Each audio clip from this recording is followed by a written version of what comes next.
Last time I was on campus was when I graduated, I think. This was the first place that I drove when I got to Stanford. My dad turns onto this Palm Drive. I remember just being like, oh my God, this is it.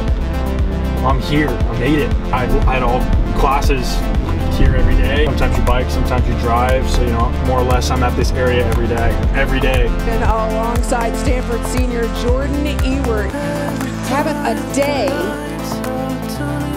We're going to see, I'm sure, some kills. To the fifth short set. Ewert smiling the entire Ewert and the Cardinal. All we just kept saying was we just got to stay together as a team, keep being positive. 22 kills on the night. I think maybe you got 23. We all fired up? We all ready to go? Is it started? Wait, am I sitting down here? Yeah, we're on the level. 3, 2, 1. All right, so we're here at Stanford, joined here by Jordan Ewert. Jordan, thank you for joining us here. Jordan was an ex-teammate of ours, and he played at Stanford a couple years ago. Obviously, last year. Everyone heard about the sad news about Stanford cutting their program, and Jordan kind of came to us with an idea. He's like, hey, we need to get the message out. We need people to know. We need people to learn to kind of help us through this time right here. And Joe and I, we consider ourselves decently prominent figures in the volleyball community, but we don't even know what's going on behind the scenes. And so, I mean, if people in the volleyball community don't know what's going on, we can only imagine what someone who's just like a volleyball fan or just a volleyball player, I mean, what they're thinking. Because for me, at first, when I heard about this, I was like, okay, I see a petition going around, I see the community growing, but like, what more can you do? Because there was I heard that there were people there that were like, no, there's nothing you could do. So when I saw petitions around, I was like, I mean, what good does it really do? So we want to kind of give you the floor for a while here and explain from start to finish what you know, what has happened, and what you can do to help. Yeah, I mean, so initially what happened, I mean, this was all a surprise for all of us. Right. I mean, they gave us no heads up, no way to maybe help change their mind about this decision. This was very last minute for the athletes, for the coaches, for all the other programs that were taken away as well. So it was a shock to all of us. And I mean, the day it happened, everybody just kind of, it was a little spastic, but everybody kind of came together. We were like, okay, what's going on? What just happened? Why did they do this? How can we fight this? Can we fight this? And we just got support from a ton of people, alumni, coaches from Stanford, coaches from other programs, families. And I mean, the first step was just, I mean, this was before we knew anything that was going on. We had really heard that much. One of the incoming freshmen, Kupono from Hawaii, created a petition. He just wanted people to sign it, wanted support. He was like, I want to do something. And people started to sign it. We started to get more support. And we became more organized, and our alumni network and coach network. What was the first thing they told you when you heard the news? Who do you hear it from, and what was told you? So, I mean, I first heard it from Russell Dervay, who is the setter in my class. I just got a text from him, and it was like a tweet, and it said Stanford men's volleyball gets canceled or gets eliminated along with 11 other varsity sports. And Russell had messaged me, he's like, hey, is this true? I was like, I don't know. I'm like, this is a tweet. I'm thinking it's a lie or something like that, you know? And then I get a text 5 minutes later from my mom, and she's like, Jordan, they just got rid of the Stanford men's volleyball program. I was like, what? Yeah. She's like, they got rid of it. I was like, nah, you're lying. Yeah. And then I just started getting calls from everybody. Just, dude, they canceled it. It's gone. and I could not believe it. I was in shock. I was working the camp at the time. I was working the volleyball camp, and I just couldn't believe it. And I was like, why did this happen? What happened? And the announcement was made through an article that the department had put out, and basically all that was stated was the athletic department did not have the financial ability to keep these programs going. That was their reasoning. Yeah. But it's like $1 billion university. Like a lot of people know, exactly. Stanford has I think it's $27.8 billion endowment, something like that. Now, obviously, not all of that money can go to sports. Right. There are certain budget cuts and stuff like that the administration needs to abide by. But I think most people would agree that usually goes to the revenue generating, like football. You're going to assume basketball, like those types of sports. I'm sure that Stanford is looking to make sure the current conditions, obviously with COVID. Yeah. I don't know if they said that had anything to do with it. Yeah. So a lot of it, I mean, they were pretty vague from the start about the financial difficulties that came along with supporting our program and the other 11 programs, because what really started our organizing people and getting people together to support us was not the fact that necessarily they eliminated the program, but it was more, one, the spontaneity of it, just how fast it came out of nowhere. Didn't give our coaches a chance to try and help this program, or even give anybody else a chance to maybe help out. And when they had initially canceled the program and had the meeting with our coaches, and they said it right there, like, we're canceling this as elimination, and they gave the idea of there's no way you're getting this back. And our coaches had said, what if we can get alumni endowments and fundraising and stuff to help financially support this program? And they didn't give us that option from the beginning. And that's why I think a lot of us were like very confused as to what was going on, because like, okay, well, if we can pay for this, why, there's more than just money here. This is a program with history and with, great achievement, and to take that away, this is the second fastest growing boys sport in the world right now. And if Stanford's the first to go, I'm sorry, I hate to say it, but at least when it comes to men's volleyball schools, we have the most money for sure. And if we're the first to go, well, other programs. I mean, we have now we've started 80 men's D1 programs in the last 10 years. 6 of them being this past year at HBCUs, historically black college universities. And if you get rid of Stanford, I mean, how does that? I don't think Stanford fully contemplated the effect this was going to have on our sport and our community. No, it was a very the viewpoint of I think that's the first thing I was going to ask you is who ultimately made the decision at Stanford. I mean, usually that comes from the higher powers, and you explained that. But I know absolutely the volleyball community in general, I think most people understand that if a program like Stanford could cut it, then that kind of sets the precedent for so many other programs. If Stanford isn't even going to try to hold their program, like there's so many other schools that could have an excuse now to be able to cut it. So I think that's kind of the issue right now with just men's volleyball across the country when they see something like this happen. But for you, like who ultimately, I think most people were wondering who made the decision and where did that decision come from within the university? So the decision started with Bernard Muir, our athletic director, as well as he's your head athletic director, as well as 4 other people that that came up with this decision. And then, to my knowledge, they pushed it up the ladder throughout Stanford, and it had gotten approved by everybody as it went more up the ladder to cut these 11 programs and make the athletic program more financially solvent. And that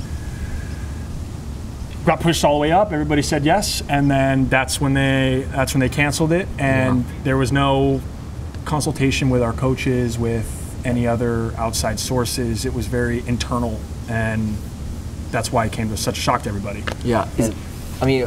Because you said was it Stanford plus or men's volleyball plus 11 sports, or just 11 sports in general? And is there the other sports? Is there a similar movement going on with those sports? Yeah. So it was.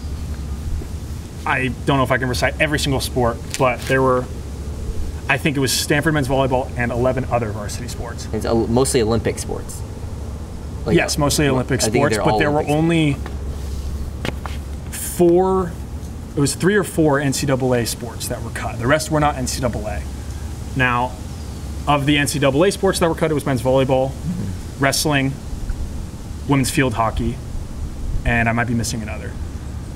Of the other sports that were canceled, there was squash, lightweight rowing, men's rowing, synchronized swimming, and the other ones are escaping me now. But I mean, a lot of these other programs were in the same boat as us, where they had no idea what was going on. They found out, but there are other movements going on right now. I know with wrestling, I know with women's field hockey and squash, and they've created petitions and tried to spread awareness and reach out to their community and their sport. But I do know that Stanford men's volleyball has gotten a ton more support than I think we expected, and I think more support than other programs because our community is growing so fast, and this is such a big hit on our community. Because on other sports like that were cut, they're pretty prominent on the East Coast and stuff like that. But I mean, Stanford men's volleyball, it's a big part of volleyball. Yeah, and that's kind of what I wanted to get into. Us coming here and talking about this can only do so much, and we this small platform here where we're able to talk about stuff, but just by talking about stuff obviously is not going to do much, especially for a program like Stanford. So I want to ask you, obviously when this happens, I assume a lot of times you'd ask people higher power to help out, so I'm sure you guys have done that and are getting a lot of people involved. What, as a group right now, I'm sure you guys have had meetings with alumni, with current players. What are like key actions that you guys are trying to put together and are asking other people to help out with? What is we want to put it out there so people are aware of what they can do to help out in this situation? Well, for anybody, I mean, if you like volleyball, if you like me or like them, or like anybody that plays volleyball, this is it's a big deal for us. This is going to heavily affect the growth of our sport, and as somebody who, and these guys can agree, somebody who makes our career on this, this is a big deal for us.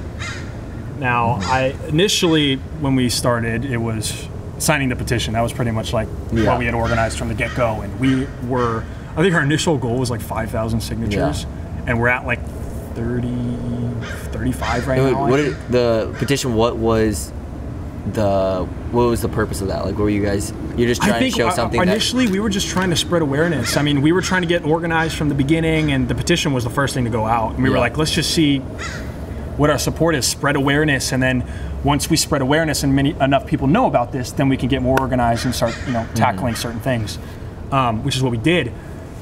And I just had a kind of a question about, okay, let's say like the petition goes out, right? You got your winners, because you guys are, I mean, you guys, first of all, your Instagram page is over like 25,000 people. A lot. I mean, how many people did you say signed the petition so far? It's like 35,000 right now. 35,000 people signed the petition, right? And I feel like if like they're kind of shutting the door to begin with, what will it take, right? So you say that, okay, the petition, yeah, right. I mean, probably realistically isn't going to be enough. Yeah. So you need the awareness. Right. So if you're watching at home, make sure again, go on. And where can they find that? Yeah. So we have a Safe Stanford Men's Volleyball page. You can look it up. We'll put it in the bio. Yeah, you see it in the bio. Also, just if you see a post about anything volleyball related, I mean, it doesn't even have to be about Stanford. You can hashtag it, say Stanford Men's Volleyball. There's a hashtag going around just to keep spreading awareness, because the more people we can reach globally, then I think the more weight we'll have with the athletic department and trying to find a solution to this. Right now, I mean, just as an organized effort with our Stanford alumni and coaching staff and former players and family members, what we're really trying to do is work with Stanford to find some sort of viable solution to keep our program going. And we understand that this might not go back to the way it was before, where we were financially dependent on Stanford. Yeah. But I mean, we just want the opportunity to be able to fundraise money, donate money, and create, an ability to support ourselves and keep our program going. Because it's not, I mean, money is important, but this program's way more important for our sport. And I think if you're somewhat involved in volleyball, I mean, spreading awareness, yeah, we love that as much as we can. But as this continues and we keep fighting our fight, there will be more opportunities to maybe financially help, maybe other ways to help. But whether I don't know what they told you guys, but if they try to say that as anything else than financial decision, then I would say that's absolutely false, because these types of decisions are always financial, and so I'm sure there's going to come a point if the door is open for the chance of some communication to go back and forth between Stanford and the program, that financial help is going to be demanded of the community. And so, I mean, obviously it's hard to sit here and ask everybody to help out in that way, but like you said, there's so many different ways to be able to help bring awareness to this, and it is important to recognize how this affects everybody else across the community, because by giving an excuse to cut a men's volleyball program, like you said, I mean, if Stanford can cut it, there's so many other schools that could justify them cutting the program. Exactly. And so the next steps, I think, it's awesome that you guys are getting the kind of getting stuff together and figuring out what the next stages are. But I think everybody needs to be helpful in some way across the community. It sounds like they are. Like, I see stuff from John Sproul, our national team coach, from, I'm sure, USA Volleyball. All the big organizations obviously recognize how important this is to fight, at least to be able to get an opportunity. And hopefully, I think you said Stanford's been pretty quiet since this has all been started. So I think that's a good sign at the end of the day. Because I mean, if they just came out and said, like, no, there's no chance, no matter what you do, then that would be a little more alarming. But the fact that they're kind of a little hesitant to come out and say anything, I think there is a chance in an opening that something could happen. So I don't know how you felt about that. No, yeah, for sure. I was just thinking about, well, one thing that kind of goes in my mind is, do you know what the freshmen are doing right now? Like, say you see Capono started a petition. What are the other, like, are they like? So, I mean, I haven't talked to all of them like on an individual basis yet. Capono started the petition, and Capono's been, fighting hard as well as everybody else. But, I mean, I think it's all up in the air right now. And what really made it up in the air, they gave us this next year for this season. Well, I mean, if you're a freshman, if I was a freshman and I was coming into Stanford and they cut my program, even if they gave us another year, I'd say, well, I'm here to play volleyball. I want to go somewhere else. And, who knows what the future is. I mean, this fight isn't over yet. So, I mean, at this point, a lot of it is up in the air right now for, I think, a lot of these students. And that was also another brutal thing, because, I mean, we've gotten a little bit of backlash from some people because of everything that's going on right now with social justice, political issues, as well as COVID in general. And, it's hard to try and spread awareness on an issue like this when clearly there are bigger problems in the world right now. And to be honest, I think that's Stanford. I'll be the one to say, I think they could have used that as an opportunity to maybe slip something underneath, like something like this. And I mean, I think I read something that COVID and all this didn't have any effect on it. I'm sure it had a little bit of effect, but it also kind of gave them a window to try to sit underneath. And it's important. I think it is important. I mean, there's so much going on in the world that, there is some backlash, but if there's something important to you guys and there's something that you love, then you need to speak out about it. The thing that's been really hard for us is,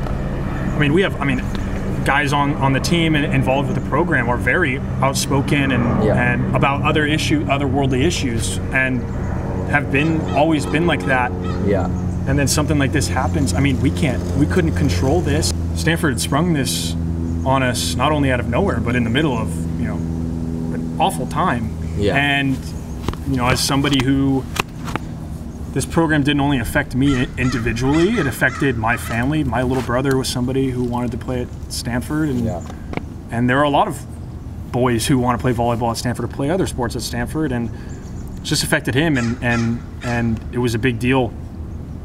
And so we couldn't just be quiet about it. We've been trying to pick and choose our battles and moments to try and spread awareness and reach out to people, and we recognize there are other problems in the world right now, but I mean, this is a big problem for us too, for our coaches who have now lost their jobs, and for our players who their volleyball careers will never be the same, their academic careers will never be the same, their volleyball itself will never be the same, which is, you know, as our community as a whole, that affects so many people, that, you know, springing this on us in an awful time, it's hard, but this is something that we think we need to fight. And so like you said, Joe, we talked about having a window. So have they been trying to get rid of these programs for a while, you think? And then like, has there been talk about cutting it all, or is just that's what I'm saying. That's why it was such a shock to us, because if they had talked about it, none of us knew about it. I mean, we hadn't heard anything before, like the meeting where they cut the program. I mean, we hadn't been informed. At least our coaches hadn't. It's crazy. Our players hadn't. They had no idea. I mean, guys that are incoming freshmen that had committed and were ready to go just get called one day and told, yeah, it's done. Is that the same with Costi? He just got a call one day. Oh my God. I don't know if it was a call. I mean, I'm assuming Costi. I mean, that's had a meeting. That's the biggest issue. Is you think you're the university. Well, and I think Stanford. Stanford. I don't think Stanford realized how much of an impact this would have on our sport. And two, I think Stanford was trying to help by giving us this extra season for coaches and for players to maybe figure things out or whatever. But I mean, the way they framed it wasn't productive anyway. Like, and the fact that they don't bring anybody in who this directly affects in the conversation is really, I mean, it's a shame, because you would think at least you give them an opportunity to speak up and maybe create other options. I mean, you can understand if there was serious, like, obviously nobody truly knows exactly what went into the decisions. They're going to say something, but it's not always the truth. Like, just by dealing in sports, you know how that works. But the fact that they didn't bring in coaches, like players, anybody who had any effect within the program is really, I mean, it's... Well, because, and I think the reasoning for that was because at the end of the day, their reasoning was financial reasons, and the coaches, players have nothing to do with that. I mean, they gave us a season for our coaches and our players to figure things out for their lives, what they want to do. But at the end of the day, this was a financial decision, problem for them, and and this was their way of fixing it. And I don't think it was very just. Yeah, I think, well, if there's a silver lining here, it's that you see how close the volleyball community is. It's not just like, I mean, everyone's coming together to like do something about it. And I mean, I guess how confident would you say you are in getting the program back? Would you say that most people are optimistic? Like most of the people that are in it, like part of the people who are involved in it. We think it's not over until it's over. Yeah. Right. I mean, that's been our mentality so far. We're spreading as much awareness as we can, trying to raise money, trying to create viable solutions to bring our program back.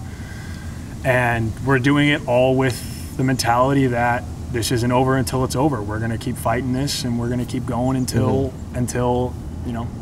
it's done. And I don't really think we are concerned with confidence or with optimistic thoughts of getting our program back. That's not what we're concerned with. We're concerned with what is the most that we can possibly do to bring our program back, and that's what we're going to do. It has nothing to do with confidence or whether we think we're going to get it back. We think we have we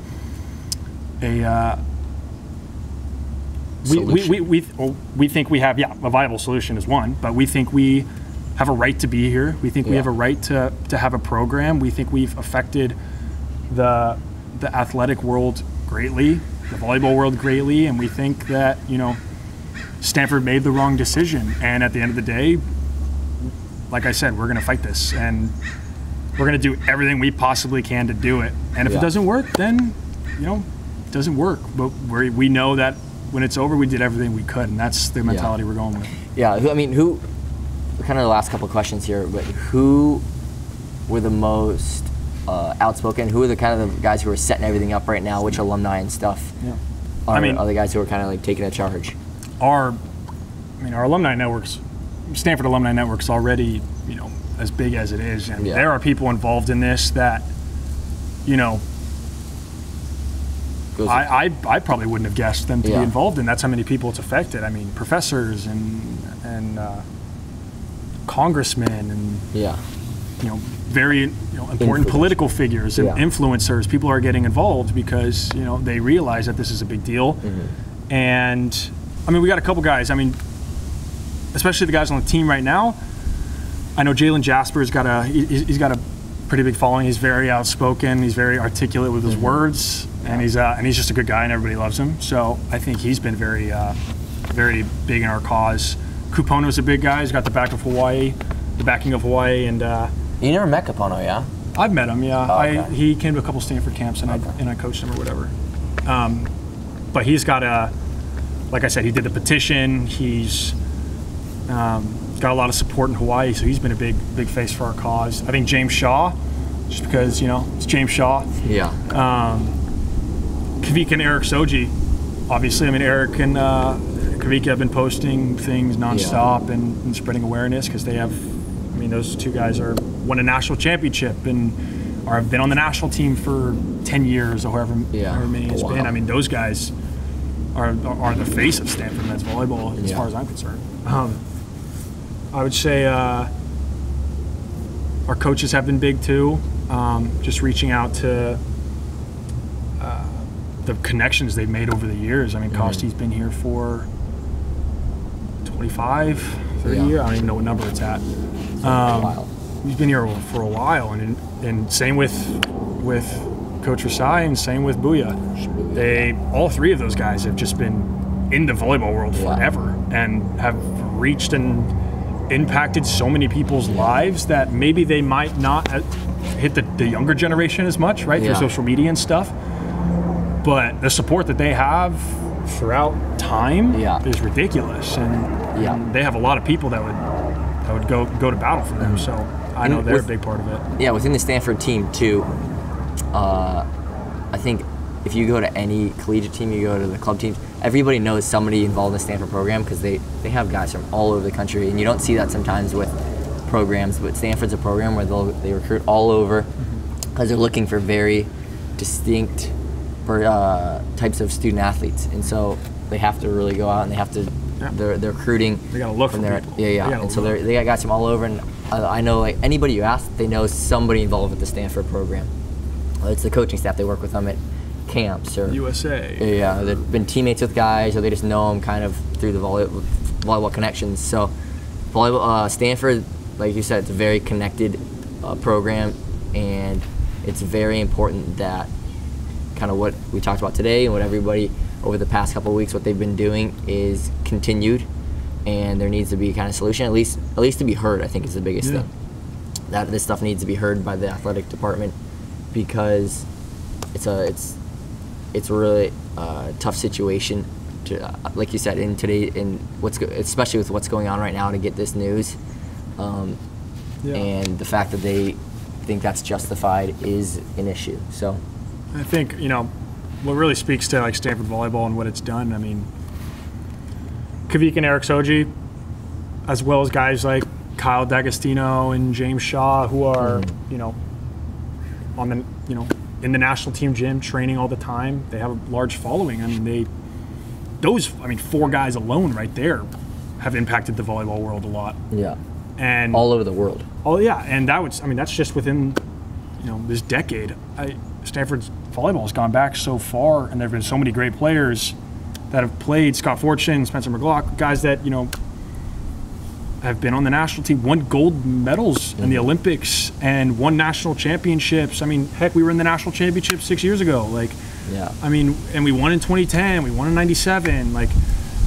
We have had a lot of very successful players that have impacted the volleyball world in tremendous ways, and those can't continue if this program's not here anymore. And we're trying to grow this sport. It's got the potential to be a huge sport, but if this is gone, man, it's a big deal.